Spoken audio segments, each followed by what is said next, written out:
CBI 69 న్యూస్కి స్వాగతం. వార్తల్లో ముందుగా ముఖ్యాంశాలు. ఆంధ్రప్రదేశ్ బార్ కౌన్సిల్కు జరగబోయే ఎన్నికల్లో మాసిపోగు సుబ్బయ్యకు ఒక్కసారి అవకాశం కల్పించి అత్యధిక భారీ మెజార్టీతో గెలిపిస్తారని న్యాయవాద సోదరీమణులకు నమస్కరిస్తూ విజ్ఞప్తి చేసుకుంటున్నాను.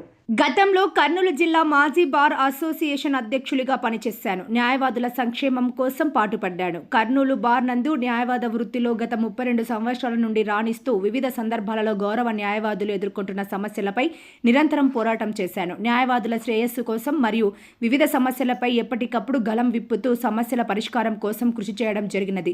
గతంలో 1998 నుంచి 99వ సంవత్సరంలో కర్నూలు జిల్లా న్యాయవాదుల సంఘంలో సంయుక్త కార్యదర్శిగా పనిచేయడం జరిగింది. అదేవిధంగా 2021-22వ సంవత్సరంలో కర్నూలు జిల్లా న్యాయవాదుల సంఘానికి అధ్యక్షునిగా పనిచేసే అవకాశం న్యాయవాదులు కల్పించారు. నేను సమస్య పట్ల బార్ అసోసియేషన్ అభివృద్ధి కోసం ప్రశంసనీయమైన పని విధానాన్ని కనపరచడం జరిగింది. అదేవిధంగా కోవిడ్ సమయంలో గౌరవ సుప్రీంకోర్టు న్యాయవాది అభిప్రాయంతో ఏకీభవిస్తూ ఈ భూ ప్రపంచంలో న్యాయవాదిని నిలువరించే శక్తి ఒక దేవుడికి తప్ప వేరే ఎవరికి లేదని స్పష్టం చేయడం జరిగింది.